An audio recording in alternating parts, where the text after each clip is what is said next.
Hello viewers, तो कैसे हैं आप लोग। आई होप आप सब बढ़िया होंगे। जी हाँ, मैं भी बिल्कुल बढ़िया हूँ। चलिए शुरू करते हैं आज के एक्सप्लेनेशन को। एपिसोड 18 तक की स्टोरी मैं आपको पिछले पार्ट में बता चुका हूँ, जिसका लिंक आपको डिस्क्रिप्शन में मिल जाएगा।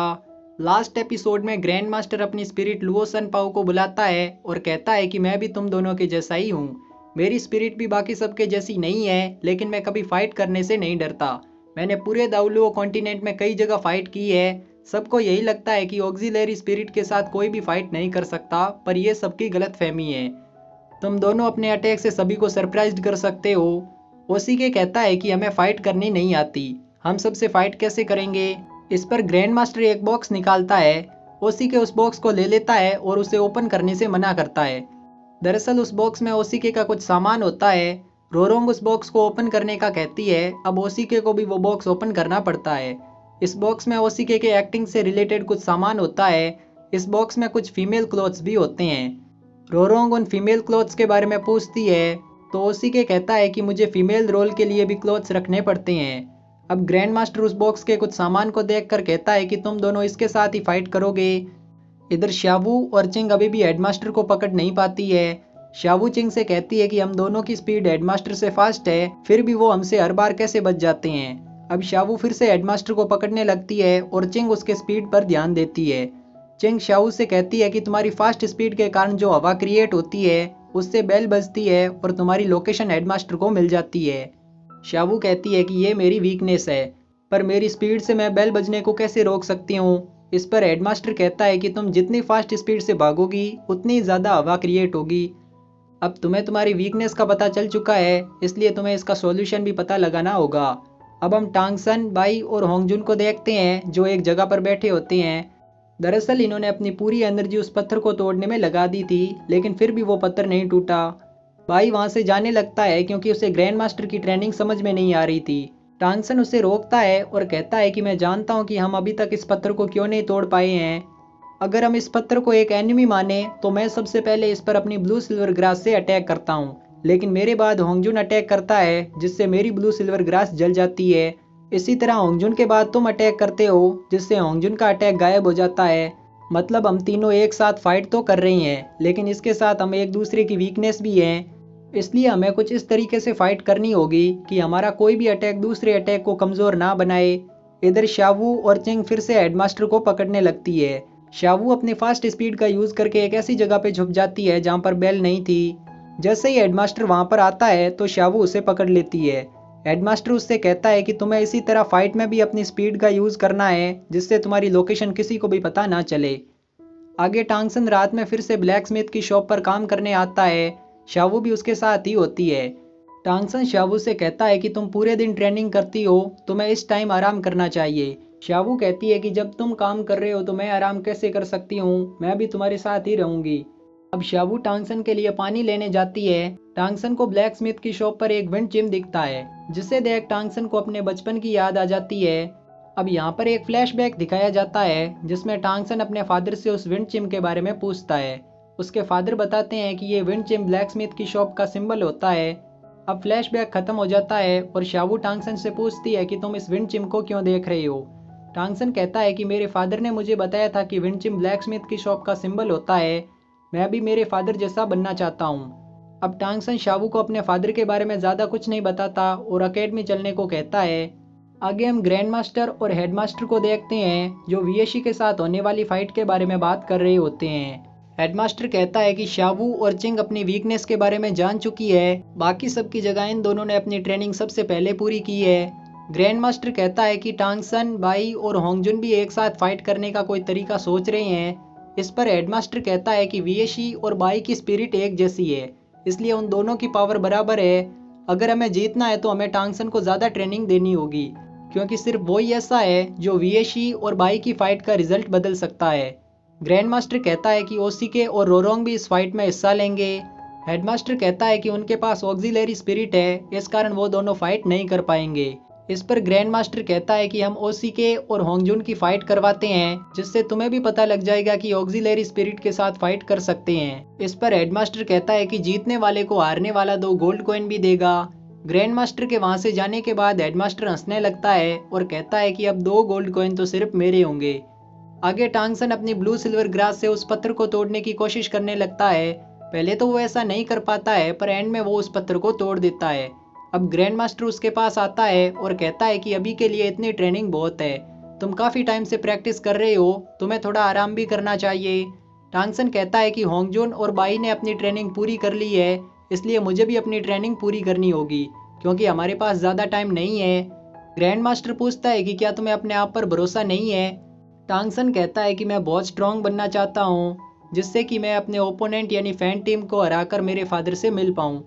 ग्रैंड मास्टर कहता है कि तुम्हारे फादर अगर तुम्हें प्रैक्टिस करते देखते तो वो भी बहुत खुश होते। टांगसन पूछता है कि क्या आपको लगता है कि मेरी ट्रेनिंग से मेरे फादर को कुछ फ़र्क पड़ेगा। ग्रैंड मास्टर कहता है कि वो तुमसे बहुत प्यार करते हैं। पहले मैं भी अपनी स्पिरिट को यूजलेस मानता था, पर तुमने मुझे बताया कि लुओ सनपाओ यूजलेस नहीं है। मैंने इंसल्ट के कारण मेरा क्लैन भी छोड़ दिया था। इसके बाद मैंने स्पिरिट हॉल में काम करना शुरू किया, जहाँ कुछ लोगों के कारण मुझे वहाँ से भी जाना पड़ा। इसके बाद मैं नुओदिंग अकेडमी में रहने लगा, जहाँ मैं तुमसे मिला। जब मैंने तुम्हें पहली बार देखा था तो तुम मुझे बहुत फियरलेस लगे थे। तुम चाहे कुछ भी करो, मैं और शावू तुम्हारा हमेशा साथ देंगे। ओसीके भी छुपकर इन दोनों की बात सुन रहा होता है। दरअसल वो इन दोनों को देखकर कोई स्टोरी लिखने की कोशिश कर रहा होता है। वो लिखने में इतना ध्यान दे रहा होता है कि गलती से जोर से आवाज़ भी कर देता है, जिससे ग्रैंड मास्टर और टांगसन को भी उसके बारे में पता चल जाता है। अब ओसीके उन दोनों के सामने आता है और कहता है कि मैंने कुछ भी नहीं देखा और ना ही कुछ सुना है। इधर शावू कुछ जड़ी बूटी लेकर उस ब्लैक स्मिथ को देती है जहाँ टांगसन काम करता था। ब्लैक स्मिथ कहता है कि मैं इन जड़ी बूटियों का क्या करूँगा, हर्बल शॉप आगे है, तो मैं वहाँ पे इसके अच्छे प्राइस मिल सकते हैं। शावू होंगजुन को बुलाती है, जिसके पास जड़ी बूटी से भरी एक पूरी गाड़ी होती है। ब्लैक स्मिथ कहता है कि मैं इनका क्या करूँगा। शावू कहती है कि ये सारी जड़ी बूटी तुम रख लो और इसके बदले में मुझे विंड चिम दे दो। अब शावू और होंगजुन वो विंड चिम लेकर अकेडमी आ जाते हैं। होंगजुन पूछता है कि तुमने ये विंड चिम क्यों खरीदा है। शावू कहती है कि टांगसन को ये बहुत पसंद है, अगर ये उसके पास होगा तो वो अपने फैमिली को ज़्यादा मिस नहीं करेगा। होंगजुन कहता है कि हमारे हिसाब में थोड़ी गड़बड़ है, हमने ब्लैक स्मिथ को पूरी गाड़ी दी थी जो जड़ी बूटियों से भरी थी। हर जड़ी बूटी का प्राइस 50 कॉपर कॉइन था, जबकि हमें सिर्फ एक विंड चिम ही मिला। शावू को कुछ भी समझ नहीं आता कि होंगजुन क्या बता रहा है। तभी हेडमास्टर उनकी बातें सुनकर कहता है कि होंगजुन, आज से तुम मेरे डिसिपल हो, मैं नहीं जानता था कि तुम हिसाब किताब में इतने अच्छे हो। होंगजुन भी ये सुनकर बहुत खुश होता है, क्योंकि अब वो हेडमास्टर का डिसिपल बन चुका था। अब टांगसन और ओसीके होंगजुन के पास जा रहे होते हैं, क्योंकि होंगजुन और ओसीके के बीच में फाइट होने वाली थी। तभी शावू उनके पास आती है और टांगसन को विंड चिम देती है। वो टांगसन से कहती है कि अगर तुम्हें ये अच्छा लगा है तो तुम मेरे साथ फाइट करो।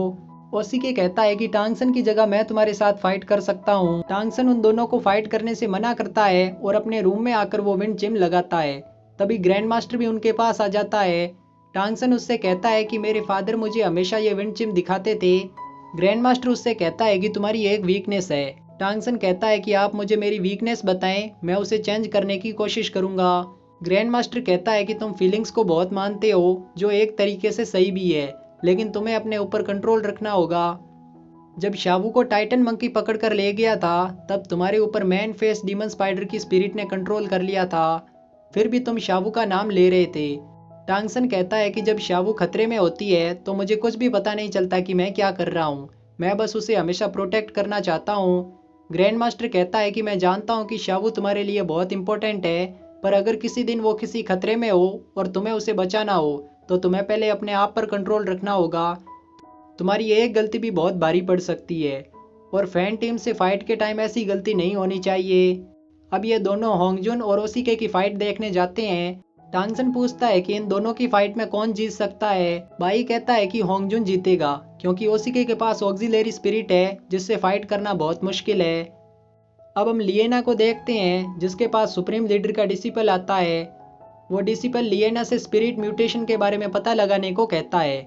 लिएना कहती है कि मैं इसके बारे में अपने आप पता लगा लूँगी, तुम बस अपना काम करो। वो डिसिपल कहता है कि मैं तुम्हें यहाँ प्रोटेक्ट करने आया हूँ। लिएना कहती है कि तुम्हें एक आदमी को मारना होगा। इस पर वो डिसिपल कहता है कि मैं यहाँ तुम्हारे लिए काम करने नहीं आया हूँ। लिएना उससे अपने साथ चलने को कहती है।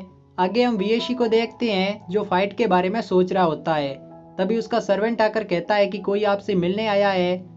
लिएना वियेशी की तरफ इशारा करके डिसिपल से कहती है कि तुम्हें इसे मारना होगा, क्योंकि ये भी मुझे मारना चाहता है। अब वो डिसिपल वीएशी से फाइट करने आता है।